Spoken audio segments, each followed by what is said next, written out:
Makumbusho ya viumbe Zanzibar si tu makazi ya viumbe wanaoishi, bali pia ni sehemu inayounganisha maisha halisi na kumbukumbu za viumbe vilivyowahi kutembea katika ardhi hii.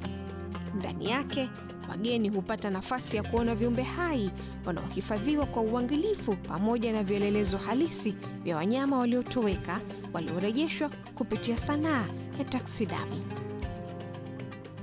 Makumbusho hii ilifunguliwa mwaka 1930 wakati wa utawala wa Sultan Said Khalifa bin Harub aliyekuwa sultani wa Zanzibar kuanzia mwaka 1911 hadi mwaka 1960. Lengo kuu ikiwa ni kuhifadhi mimea na viumbe hai kwa baharini na nchi kavu. Kwenye vitengo maalum vya makumbusho tunakutana na mifano halisi ya wanyama waliopotea kama chui wa Zanzibar, ndege wa baharini waliokuwa wakipatikana tu katika visiwa vya Unguja na Pemba, na samaki adimu waliokuwa sehemu ya maisha ya wavuvi wa kale. Viumbe hao wanaaminika kuwa wametoweka kwa sababu ya kutoonekana kwa takriban miaka 50. Lakini pia makumbusho hii inatoa fursa kwa wageni kuona baadhi ya viumbe ambao bado wapo lakini ni adimu sana kuonekana. Bwana Suleiman Hassan Isa ni mtumishi katika makumbusho ya viumbe Zanzibar. Hapa anatuelezea kuhusu hazina iliyopo kwenye makumbusho hii. Makumbusho hii ilifunguliwa mnamo mwaka 1930 ikiwa ni utawala wa Said Khalifa bin Harub ambaye alikuwa ni sultani aliyetawala kutoka mwaka 1911 hadi mwaka 1960. Makumbusho hii ilifunguliwa kwa madhumuni ya kuhifadhi viumbe hai, mimea ambavyo vyote vinajumuisha vile viumbe ambavyo viko baharini na nchi kavu. Humu kwa wageni ambao watatembelea katika makumbusho yetu hii, kuna viumbe tofauti ambavyo vinapatikana na mimea. Baadhi ya mimea hiyo ni adimu kabisa na baadhi ya viumbe navyo pia ni adimu, vikiwemo vingine ambavyo kwa sasa tunaamini vikiwa inawezekana vikiwa vimetoweka, na hii ni kutokana na kwamba havijaonekana kwa takriban zaidi ya miaka 50. Kwa hiyo kwa wale ambao watapata fursa ya kuja kutembelea katika makumbusho hii, wanaweza kufika katika eneo hili ambalo lipo karibu kabisa na hospitali kuu ya Mnazi Mmoja ama viwanja vya Mnazi Mmoja, na wataweza kujionea baadhi ya viumbe ambavyo ni adimu kabisa kupatikana katika visiwa hivi vya Zanzibar. Lakini pia kuna na vile viumbe ambavyo vimepotea kabisa, lakini sisi tukiwa bado tunavihifadhi katika makumbusho hii, wataweza kuviona. Kwa kuanzia, mnyama mnayemuona hapo, huyu ni mnyama ambaye kwa sasa ni adimu kuonekana, na kwa wale vijana ambao wanaishi hasa karibu na maeneo ya miji ya Zanzibar ambao wamezaliwa katika miaka pengine ya 80 na kuendelea, anaweza akakwambia hajawahi kumuona kabisa mnyama huyu. Huyu mnyama huyu jina lake anajulikana kama fungo ama kwa wengine wanamuita ngawa.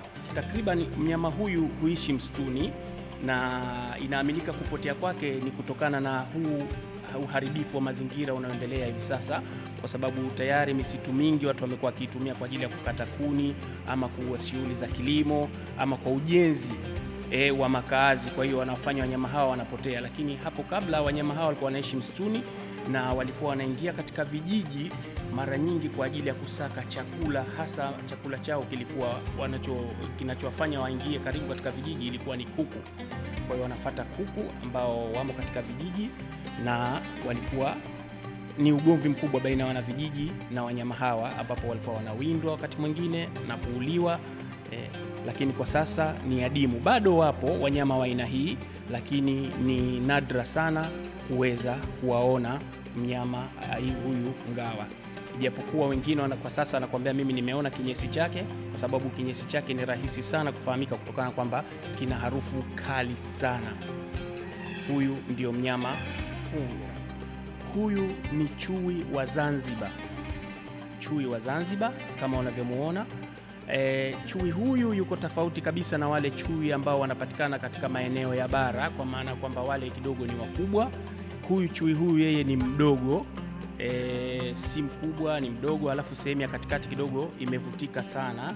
Na chui huyu alikamatwa miaka 1950 kusini mwa kisiwa hiki cha Unguja, ambapo kwa sasa wengine wanaamini wanyama kama hawa, hizi ni hadithi tu ambazo zinaendelea mitaani, ambapo wanaamini kwamba wanyama hawa wapo, lakini wanatumika katika yale mazingira ya nguvu za giza zaidi. Ila kiukweli tunachoamini sisi ni kwamba hawa wanyama kwa sasa wametoweka, kwa sababu tayari watu walishafanya kuweka kamera kwa ajili ya kuwatega wanyama hawa, lakini hawakuwahi kuonekana. Huyu ni mbuzi ambaye alizaliwa, lakini akiwa ni mbuzi ambaye kama wameungana mbuzi watatu kwa mbuzi mmoja, kwa maana hiyo alikuwa ni mbuzi ambaye wa kimaajabu.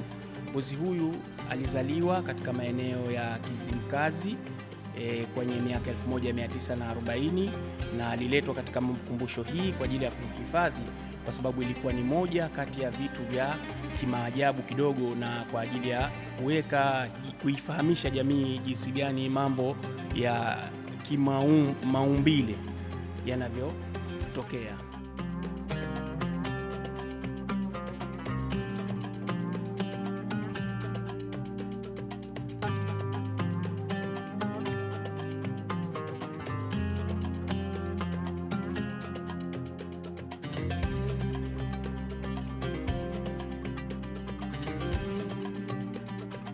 Katika makumbusho yetu pia tunahifadhi nyoka wa aina tofauti ambao wanapatikana katika visiwa hivi vya Zanzibar, kama wanavyoonekana katika hiyo mitungi ambayo tumewahifadhia humo. Hawa ni nyoka ambao walipatikana zamani sana na ni nyoka maarufu ambao wanapatikana katika maeneo haya ya Zanzibar. Baadhi yao kuna wale ambao wanapatikana katika kanda ya mashariki ya visiwa hivi, na kuna baadhi ambao wanapatikana katika yale maeneo ya mawe, na kuna wengine wanapatikana katika maeneo ya misitu, na kuna wale ambao wanaingia hadi karibu na majumba yetu. Na kuna aina tofauti za nyoka hasa kulingana na uwindaji wao. Kuna wengine ambao wanatoka nyakati za usiku tu, na kuna wale wengine ambao wanatoka nyakati zile ambapo labda jua linang'aa kidogo, na kile kipindi cha mvua ama kipindi cha baridi kali wanakuwa kidogo wanajificha. Hizi zote ni aina za nyoka ambazo tunazo hapa, na kwa yule yote ambaye atakuja kutembelea hapa atakuja kuziona aina hizi za nyoka.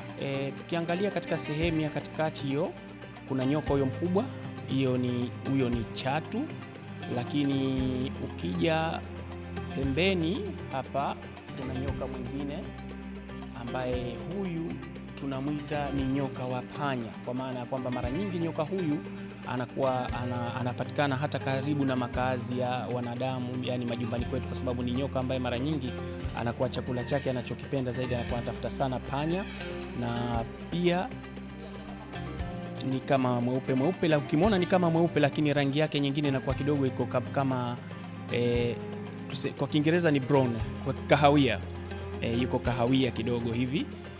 Na pia wakati mwingine anakuwa hufuata sana kula mayai haya ya kuku, hawa kuku wetu wa kienyeji ambao tunawafuga majumbani. Zanzibar pia ni makazi ya ndege. Jumuiya ya kuangalia ndege Zanzibar, yaani Zanzibar Birdwatching Society, inaeleza kuwa visiwa hivi ni makazi ya zaidi ya spishi 230 za ndege, bila kusahau ndege wahamaji wanaotoka maeneo mbalimbali. Kumbukumbu ya baadhi ya jamii za ndege wanaopatikana visiwani humu imehifadhiwa kwenye makumbusho hii ya viumbe. Tukiangalia pia tunakuta kuna jamii ya ndege tofauti kama wanavyoonekana hapo. Kuna kongo, kuna mwewe, wanapatikana pia katika makumbusho yetu hii. Hawa ni jamii za ndege, zaidi wanapatikana katika maeneo hasa ni maeneo ya bahari, na baadhi ya nyakati wanakuwa wanapatikana katika maziwa, na mara moja sana kuonekana katika vijiji, hasa ndege wa aina hizi.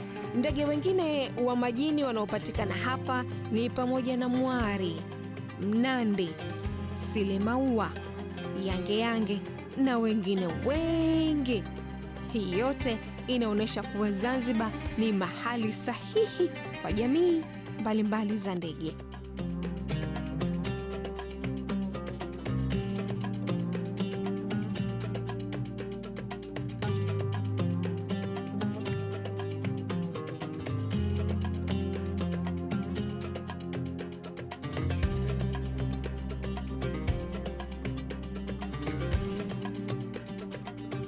Zanzibar ikiwa moja ya funguvisiwa mashuhuri duniani, imezungukwa na bahari ya Hindi, bahari ambayo ni makazi ya viumbe mbalimbali ambao wengi wao ni nadra sana kuonekana. Haya ni mabaki ya papa upanga. Kama lilivyo jina lake, samaki huyu jamii ya taa ni miongoni mwa samaki wakubwa sana wanaojulikana kwa kuwa na pua ndefu, nyembamba na bapa inayojulikana kama rostrum, ambayo imepambwa na meno makali yaliyopangwa kwa mstari kama msumeno. Chakula cha papa upanga ni samaki na viumbe wasio na uti wa mgongo ambao huwabaini na kuwakamata kwa kutumia msumeno wao. Kwa kawaida, viumbe hawa wa kipekee hawadhuru binadamu, lakini wanaweza kusababisha majeraha makubwa wanapokamatwa na kujilinda kwa kutumia msumeno huo.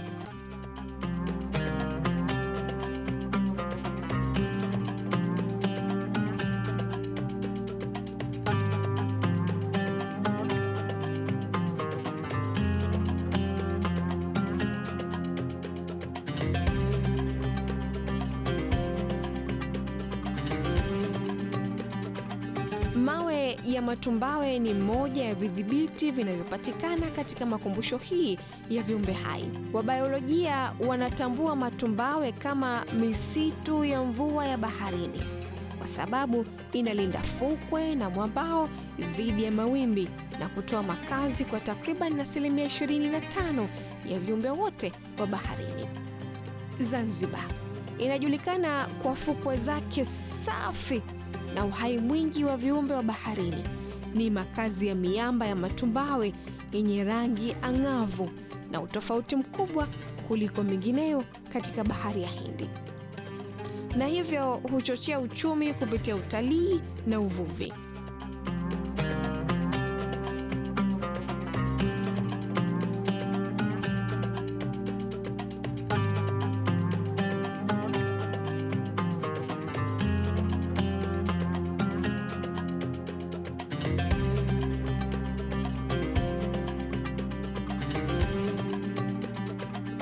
Huwezi kuzungumzia viumbe bahari bila kutaja mkuu wa bahari, nyangumi. Historia inaeleza kuwa zamani kwenye miaka 1950 katika pwani ya Chukwani, nyangumi mkubwa aliopolewa majini. Wanajamii walichukua sehemu kubwa ya mifupa yake na kuondoka nayo wakiamini kuwa ni dawa ya shida mbalimbali za mwili. Pingili chache za mgongo zilizobaki zimehifadhiwa katika makumbusho ya viumbe Zanzibar.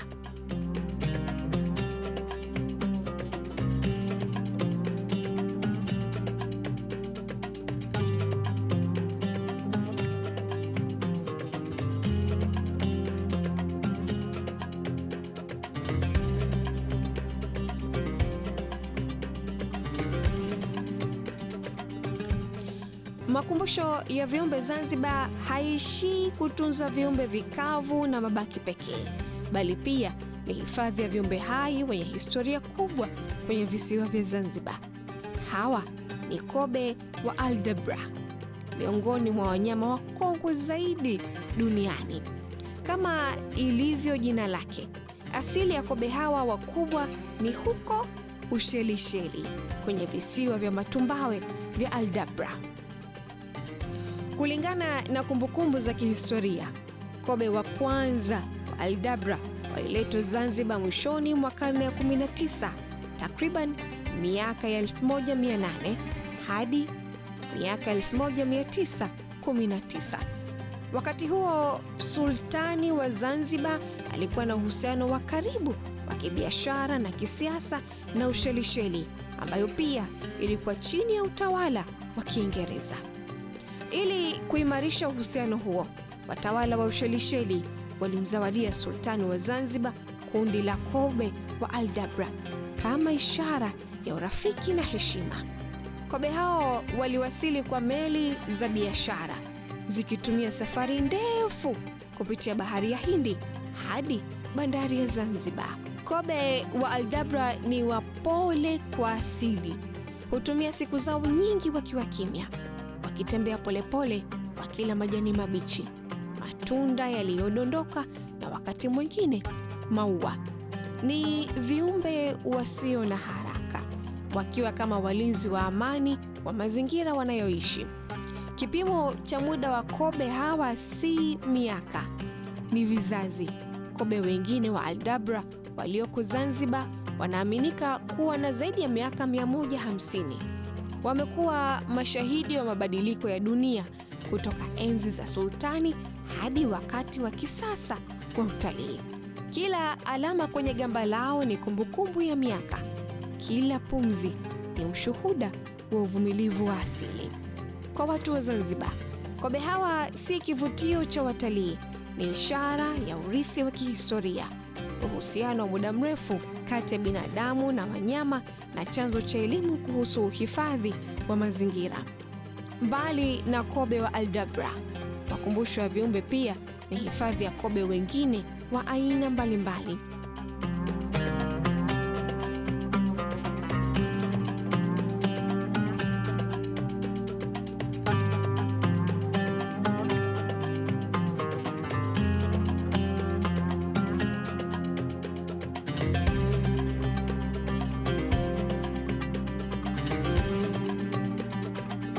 Makumbusho ya viumbe Zanzibar ina mabanda makubwa yaliyotengenezwa maalum kwa ajili ya uhifadhi wa viumbe hai, wakiwemo ndege. Kuna njiwa, kanga na ndege wenye rangi za kuvutia, ndege tausi. Ndani ya kuta hizi kuna zaidi ya sampuli na vielelezo. Kuna hadithi ya uhai ya bahari, ardhi na watu wa Zanzibar. Makumbusho ya viumbe Zanzibar ni kioo cha urithi, kumbukumbu ya asili na somo la maisha kwa vizazi vijavyo. Kwa kulinda maarifa haya, tunalinda uhai wetu wenyewe. Tujifunze, tuhifadhi, tulinde urithi wa asili.